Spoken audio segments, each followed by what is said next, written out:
Hi, it's my first week at Berkeley. Haas, it cost me $200,000, and honestly, it was worth every penny. When people think about business school, they picture lectures, case studies, maybe a few networking events. What they don't see is the intensity, the vulnerability, and the life lessons you picked up even before you open a textbook. So today I'm walking through exactly what happened in my first week, the lessons, the surprises, the people, and why this week may have been the most transformative of my life. So day one, it was my first day ever at Berkeley. I've been manifesting this for 3 years. I wasn't expecting when I walked into Chu Hall, which is, by the way, the greenest academic building in the world and the first certified zero waste academic building. I didn't expect to learn composting on my first day of business school, but hey, Haas is a surprise.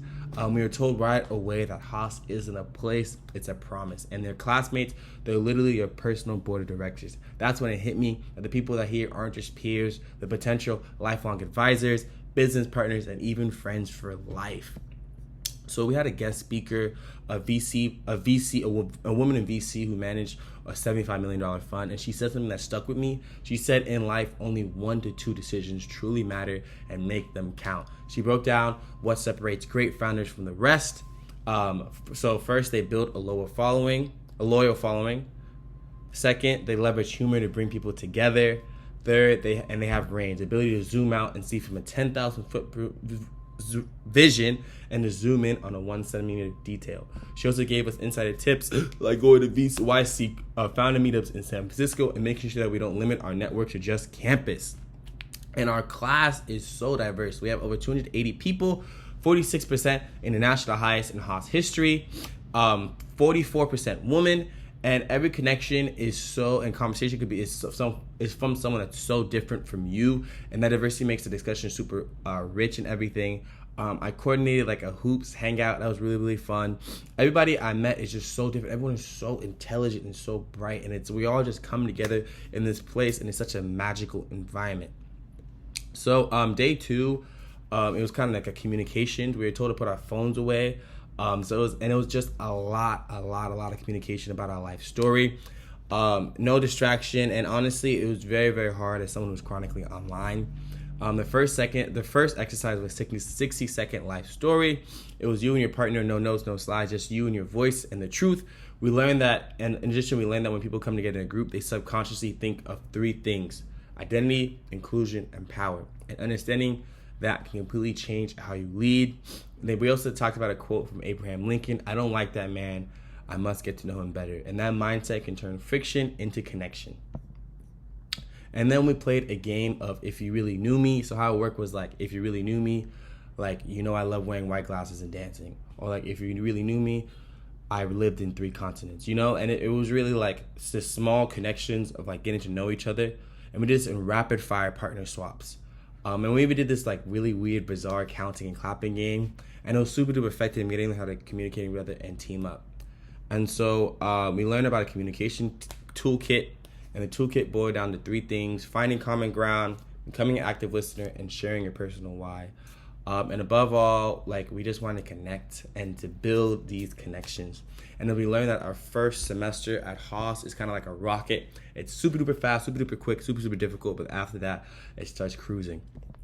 So day 3, we kind of got more personal. We learned about different identity, social groups, kind of like that iceberg, like what you see on top, there's everything at the bottom. We learned about the different family roles, gender, race, orientation, body size, military service, and it was to let us know our own identities and how we identify, which is how others see the world, and to like learn how to lead with empathy. And so I had to step out, sadly, to do a few Twigo calls. I'm a Twigo real estate fellow. I'm super duper excited, super super grateful to be invited to that program. It was really, really dope. We got to do like an interview super day for 4 hours. And something like one of the mentors dropped an amazing advice. He said, like, if you're looking for a job, ask for advice. If you're looking for advice, ask for a job.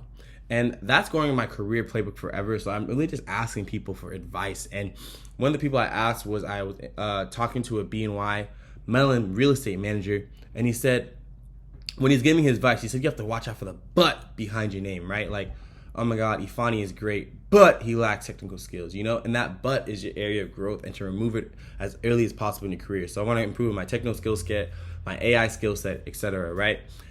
And then he also pointed out that black professionals often get pigeonholed or boxed into doing real estate in affordable housing. There's nothing wrong with it, but like, why not luxury development? Why not data centers? Why not mortgage lending? Like, why we need to expand our vision on what we can do in real estate, right? And then one of the biggest takeaway of this week is that the MBA is all about choices. It's just you're just constantly making decisions on what to do and what makes sense, and it's so difficult. I'm not gonna lie to you, but it's also so important because you become such this autonomous being that has so much to do, so little time, but like constantly doing these things.